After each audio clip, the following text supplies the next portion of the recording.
Welcome to Assamese e-classroom. This is Jyotimay Kolita. আজিৰ এই ভিডিঅ'টোত মই দশমমান শ্ৰেণীৰ গণিত বিষয়ৰ চতুৰ্দশ অধ্যায় পৰিসংখ্যাৰ এক্সাৰসাইজ 14.1ৰ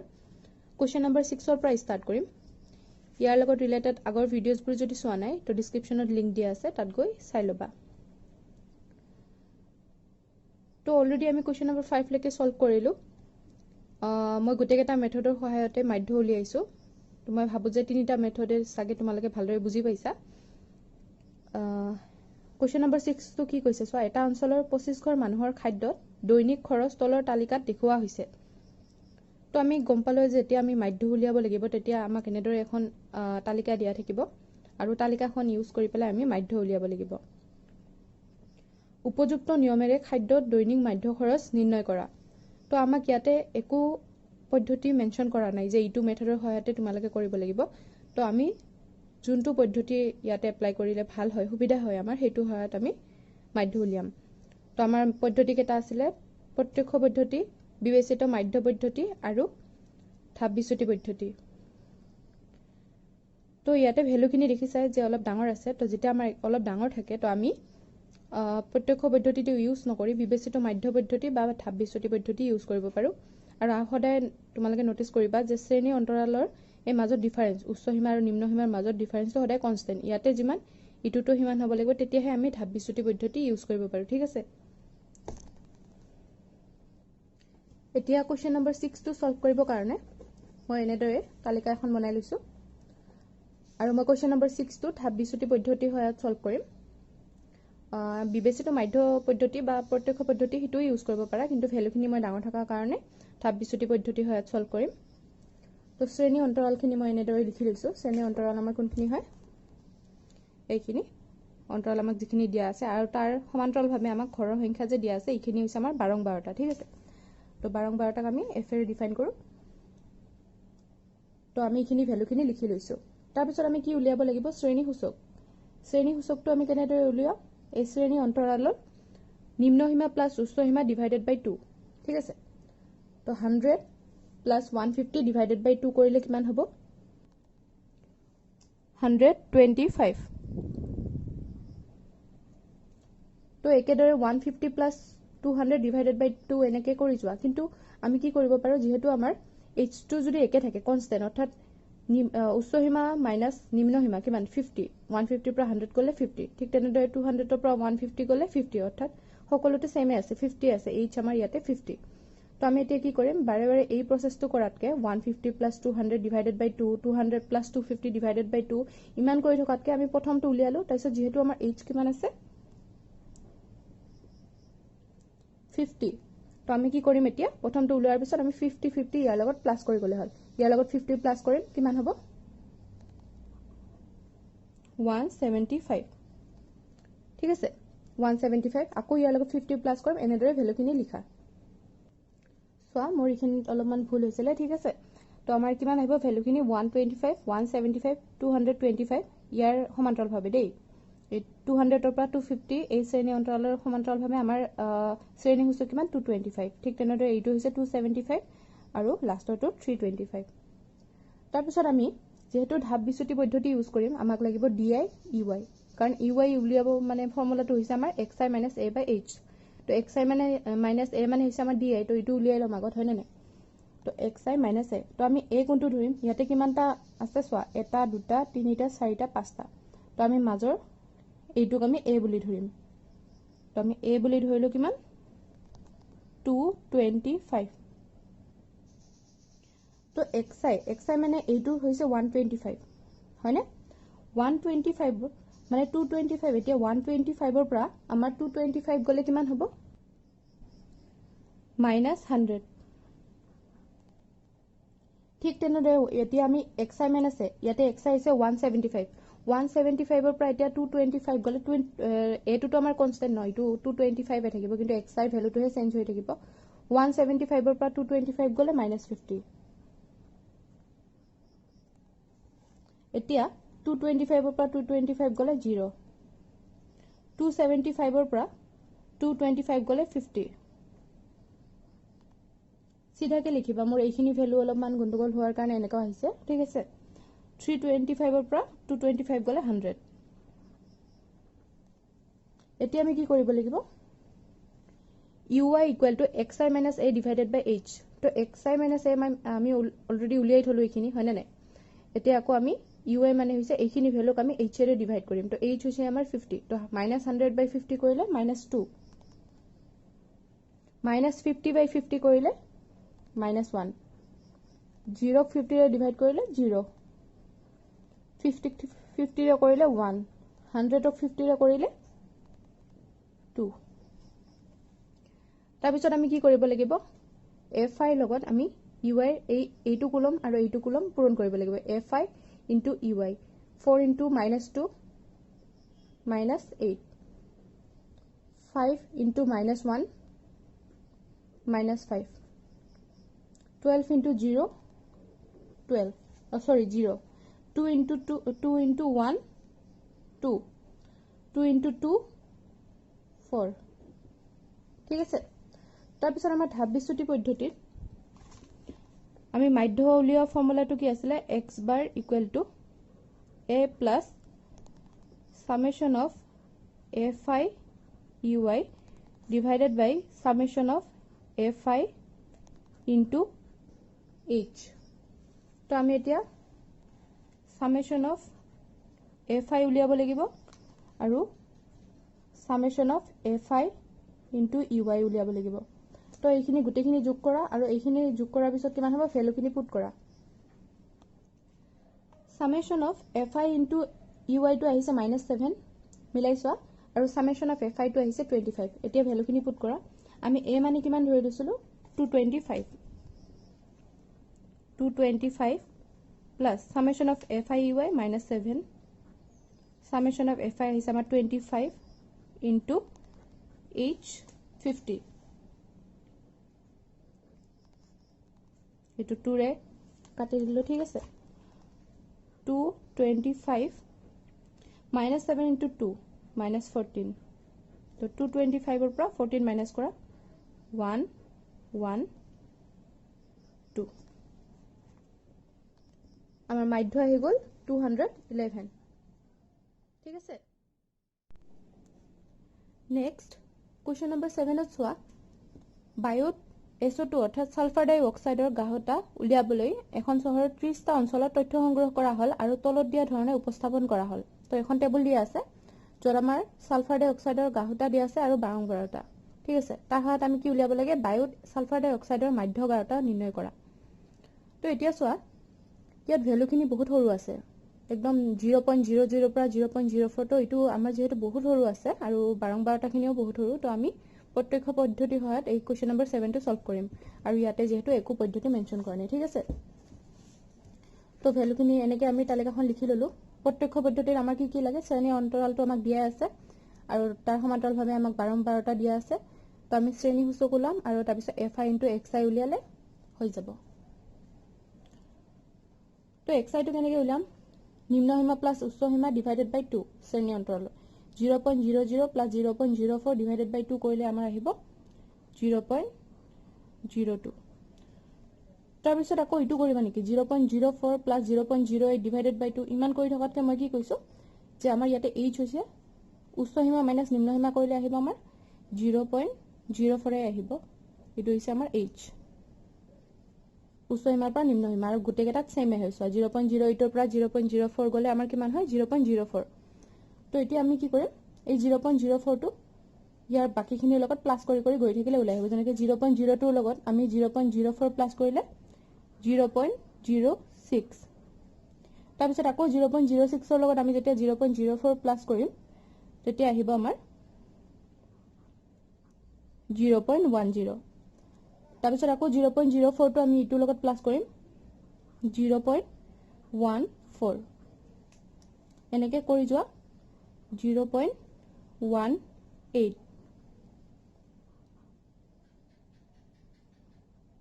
0.22 ঠিক আছে এতিয়া আমি fi into xi ইটো কৰিলে কিমান হ'ব 0.08 ঠিক তেনেদৰে fi into xi ইটোৰ লগত ইটো মাল্টিপ্লাই কৰা ইটোৰ লগত ইটো মাল্টিপ্লাই তো এইখিনি গুটেখিনি এনেদৰে কৰাছ তো তো এইখিনি মই টেবুলখন উলিয়াই ললো ঠিক আছে তাৰপিছত আমি প্ৰত্যক্ষ পদ্ধতিৰ সহায়ত মাধ্য উলিওৱা ফৰ্মুলাটো কি আছিল x bar equal to summation of fi into xi divided by summation of fi তো ইয়াতে আমাক কি ভ্যালু লাগিব summation of fi xi তো এইখিনি ভ্যালু উলিয়াব লাগিল summation of fi xi তো summation তো কি বুজায় এইখিনি গুটেইখিনি যিমান ভ্যালু আছে fi xi এই কলমটোত গুটেইখিনি আমি প্লাস কৰিম ঠিক তেনেদৰে summation of fi টো উলিয়াই লব লাগিব এইখিনি প্লাস কৰা কিমান হয় সোৱা summation of fi xi আহিলে আমাৰ 2.76 ভ্যালুখিনি পুট কৰিছো এতিয়া ফৰ্মুলাত আৰু summation of fi মানে আহিলে আমাৰ 30 তো এইখিনি এতিয়া ডিভাইড কৰি দিলে আমাৰ এনসাৰটো আহি যাব তো এইখিনি সলভ কৰাৰ পিছত মোৰ ভ্যালু আহিছে 0.09 ঠিক আছে 2 তো এইটো আহি গল আমাৰ কোৱেশ্চন নম্বৰ 7 ৰ ভ্যালু ঠিক আছে নেক্সট আমাৰ কোৱেশ্চন নম্বৰ 8 টো চাচোন সম্পূৰ্ণ শৈক্ষিক বৰ্ষ এটাত শ্ৰেণীত এজন শিক্ষকে লোৱা 40 জন ছাত্ৰৰ অনুপস্থিতিৰ হিচাপ এখন তালিকা দিয়া আছে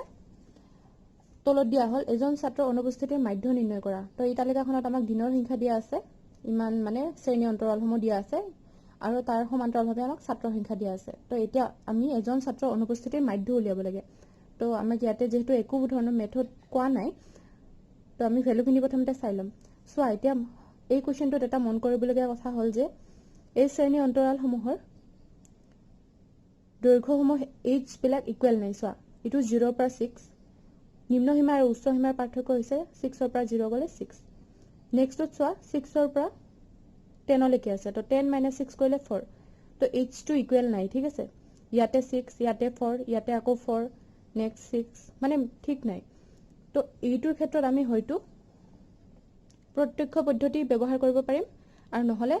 বিবেচিত মাধ্য পদ্ধতি কিন্তু আমি ধাপ বিচ্যুতি পদ্ধতিটো ইউজ কৰিব নোৱাৰো কাৰণ তাত আমাৰ h লাগে ঠিক আছে আমি যেতিয়া এটা কোৱেশ্চন সলভ কৰিলো সোৱা এইটো সোৱা যেতিয়া আমি ধাপ বিচ্যুতি পদ্ধতিটো ইউজ কৰো তেতিয়া আমাক ui = xi - a/h h ৰ দৰকাৰ হয় আৰু h টো যেতিয়ালৈকে কনস্ট্যান্ট হয় তেতিয়াহে আমি এই ফৰ্মুলাটো ইউজ কৰিব পাৰো যত ইটো সোৱা শ্ৰেণী অন্তৰাল 100 ৰ পৰা 150 150 ৰ পৰা 200 সবতে আমাৰ h হৈছে 50 কিন্তু কোৱেশ্চন নম্বৰ 8 টোত আমাৰ h টো ইকুৱেল নহয় সেই কাৰণে আমি প্ৰত্যক্ষ পদ্ধতি বা বিবেচিত মাধ্য পদ্ধতিৰ সহায়তহে এই কোৱেশ্চন নম্বৰটো সলভ কৰিব পাৰিম ঠিক আছে তো কোৱেশ্চন বিলাক তোমালোকে ভালদৰে চাবা কোৱেশ্চন নম্বৰ 8 টো মই বিবেচিত মাধ্য পদ্ধতিৰ সহায়তে সলভ কৰিম এতিয়া সোৱা শ্ৰেণী অন্তৰালখিনি আমি লিখিছো তাৰ মানে সমান্তৰালত আমি বাৰংবাৰটা লিখিছো এতিয়া আমি শ্ৰেণী সূচক উলিয়াম তো শ্ৰেণী সূচক 0 + 6 / 2 কৰিলে 3 ঠিক আছে 6 + 10 / 2 কৰিলে আমাৰ আহিব 8 তো এতিয়া সোৱা আমি আগতে যোনটো কৰিছিলো যে যেতিয়া h টো ইকুৱেল থাকে তেতিয়া আমি প্লাস কৰি যাও h টো যেতিয়া কনস্ট্যান্ট থাকে সবতে যেতিয়া h ইকুৱেল হয় তেতিয়া আমি h টো প্লাস কৰি যাও কিন্তু ইয়াতে আমাৰ শ্ৰেণী অন্তৰালসমূহৰ h টো ইকুৱেল নহয় সেই কাৰণে আমি হেতু কৰিব নোৱাৰো আমি প্ৰত্যেকটো ক্ষেত্ৰতে উচ্চ সীমা প্লাস নিম্ন সীমা / 2 কৰিব লাগিব ঠিক আছে তো এনেদৰে বাকি কেটা কৰাচোন এতিয়া তোমালোকে এইখিনি ভ্যালুৰ লগত মিলাইছা তোমালোকৰ হৈছে নে নাই তাৰ পিছত আমি এতিয়া বিবেচিত মাধ্য পদ্ধতিত আমাৰ এটা কলম লাগে এটো হৈছে di = xi - a তো ইয়াতে xi হৈছে আমাৰ 3 কিন্তু আমি ইয়াৰ পৰা a কোনটো ধৰিম আমি ইয়াতে কিমানটা টাৰ্ম আছে ধৰা এটা দুটা তিনিটা চাৰিটা পাঁচটা ছটা সাতটা তো ইফালৰ পৰা তিনিটা বাদ দিয়ে ইফালৰ পৰা তিনিটা মিডলত হৈ গল আমাৰ এটো 17 তো আমাৰ 17 টো আমি a বুলি ধৰিম ঠিক আছে এনেকুৱা অযুগ্ম সংখ্যক যেতিয়া টাৰ্ম থাকিব আমি মাজৰটোৱে a বুলি ধৰিম কোনো কথা নাই ইটোও ধৰিব পাৰা বা ইটোও ধৰিব পাৰা হিটো একো নাই কিন্তু হলে আমি মাজৰটো ধৰিম তাৰছত ইয়াতে আমাৰ xi হৈছে 3 আৰু a হৈছে 17 তো 3 - 17 কৰিলে -14 ঠিক তেনেদৰে 8 - 17 কৰিলে -9 12 - 17 কৰিলে -5 17 - 17 কৰিলে 0 ঠিক আছে তাৰ পিছত 24 ৰ পৰা 7 মাইনাস কৰিলে কিমান হ'ব এবাৰ প্লাসত আহিব ভ্যালুখিনি এটো 7 ঠিক আছে তাৰপিছত 33 ৰ পৰা 17 গলে +16 আৰু 39 - 17 কৰিলে আমাৰ আহি যাব 24 2 নেক্সট আমি কি কৰিম fi into di fi প্ৰত্যেকটো ভ্যালুৰ লগত আমি di টো তাৰ সমান্তৰালভাৱে থকা ভ্যালুটো মাল্টিপ্লাই কৰিম তো 11 into -14 10 into -9 7 into -5 এনেদৰে মাল্টিপ্লাই কৰাচোন এইখিনি ফিল আপ কৰা তাৰ পিছত মোৰ লগত ভ্যালুখিনি মিলাই চাবা চোৱাচোন এতিয়া ভ্যালুখিনি আমি fi into di কৰিলো তাৰপিছত বিবেচিত মাধ্য পদ্ধতিত আমাৰ মাধ্য উলিওৱা ফৰ্মুলাটো কি আছে x bar equal to a plus summation of fi into di divided by summation of fi ঠিক আছে তো a মানে আমি কিমান ধৰিছিলো 17 আৰু এতিয়া summation of fi di ভ্যালুটো উলিওৱা গুটিখিনি ভ্যালু প্লাস কৰা আৰু summation of fi গুটিখিনি ভ্যালু প্লাস কৰা কিমান হয় চোৱাচোন summation of fi di value আহিলে আমাৰ -181 আৰু summation of fi ভ্যালু আহিলে আমাৰ 40 to 17 এইখিনি সলভ কৰিলে আমাৰ আহি যাব 4.525 এতিয়া 17 ৰ পৰা 4.525 মাইনাস কৰিলে আমাৰ আনসাৰটো আহি যাব মাইনাস কৰিলে আহি যাব 12.475 ঠিক আছে তো আমি 12.4 এ লিখিব পাৰো বা 12.475 आंसर এটো উলিয়াই থলে হৈ যাব তো আমাৰ কোৱেশ্চন নম্বৰ 8 টো সলভ কৰিলো ঠিক আছে এতিয়া কোৱেশ্চন নম্বৰ 9 টো চোৱাচোন তলৰ তালিকাখনে 35খন চহৰৰ সাক্ষৰতা হাৰ দিয়ে মাধ্য সাক্ষৰতা হাৰ নিৰ্ণয় কৰা তো মাধ্য সাক্ষৰতা হাৰ নিৰ্ণয় কৰিব লাগে তো আমাক টেবুলখনত দিয়া আছে সাক্ষৰতাৰ হাৰ আৰু তাৰ সমান্তৰালভাৱে চহৰৰ সংখ্যা তো এতিয়া চোৱা আমাৰ h2 ইকুৱেল আছে নে নাই h কেনেকৈ উলিয়াম আমি এই শ্ৰেণীটোৰ উচ্চ সীমাৰ পৰা নিম্ন সীমা বিয়োগ কৰিম তো ইটো 10 55 45 কৰিলে 10 65 55 কৰিলে 10 75 পৰা 65 অৰ্থাৎ গুটেই কেটাত h আমাৰ 10 এ আছে ঠিক আছে তো এতিয়া আমি যেহেতু ভ্যালুখিনি অলপ ডাঙৰ আছে আমি হয়তো বিবেচিত মাধ্য পদ্ধতি ইউজ কৰিম বা ধাপ বিচ্যুতি কাৰণ আমাৰ ইয়াতে h2 যেহেতু ইকুৱেল আছে তো আমি ধাপ বিচ্যুতি পদ্ধতিও ইউজ কৰিব পাৰো তো এতিয়া চোৱা মই শ্ৰেণী অন্তৰালখিনি লিখি ৰাখিছো আৰু তাৰ সমান্তৰালভাৱে আমাৰ বাৰংবাৰটা সময় দিয়া আছে 3 10 11 8 3 ঠিক আছে তো এতিয়া আমি উলিয়াব লাগিব শ্ৰেণীসূচক শ্ৰেণীসূচকসমূহ আমি কেনেদৰে উলিয়াম শ্ৰেণী অন্তৰালৰ নিম্ন সীমা প্লাস উচ্চ সীমা ডিভাইডেড বাই 2 তো 45 প্লাস 55 ডিভাইডেড বাই 2 কৰিলে আমাৰ আহি যাব 50 ঠিক আছে ইয়াতে আকৌ আমাৰ h2 ইকুৱেল আছে যেতিয়া h2 আমাৰ সবতে ইকুৱেল থাকে তেতিয়া আমি কি কৰিম সেই ফৰ্মুলাটো বাৰে বাৰে ইউজ নকৰো নিম্ন সীমা প্লাস উচ্চ সীমা ডিভাইডেড বাই 2 এনেকৈ কৰিলে বহুত সময় লাগিব তো আমি কি কৰিম যেহেতু h আমাৰ 10 তো আমি ইয়াৰ লগত 10 কে প্লাস কৰি যাম ইয়াতে ইটো হ'ব নেক্সটটো হ'ব 60 তাৰ পিছত 70 80 90 ঠিক আছে তাৰ পিছত ধাপ বিচ্যুতি পদ্ধতিত আমি উলিয়াব লাগিব di টো কাৰণ ইটো গৈ প্লাই ui ইউজ হ'ব তো di মানে হৈছে xi - a তো আমি a কোনটো ধৰিম a মিডলত পাঁচটা আছে তো এইটো দুটা গল ইফালে দুটা মাজৰটো আমি a বুলি ধৰিলো তো a ইকুৱেল টু 70 ইয়াতে xi হৈছে আমাৰ 50 50 - 70 হলে -20 60 - 70 -10 70 - 70 0 80 - 70 10 90 - 70 20 তাৰপিছত ui by ui equal to আমাৰ xi minus a by h তো xi minus a হৈছে আমাৰ d তো d by h তো ইয়াতে আমি d পাইছো অলৰেডি -20 তো -20 by h হৈছে 10 তো -20 by 10 কৰিলে -2 -10 by 10 কৰিলে -1 0 by 10 কৰিলে 0 10 by 10 1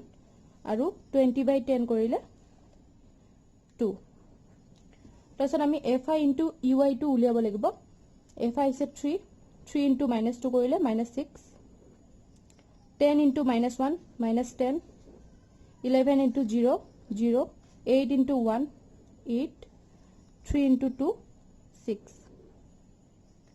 তো আমি এতিয়া summation of fi ui টো উলিয়াম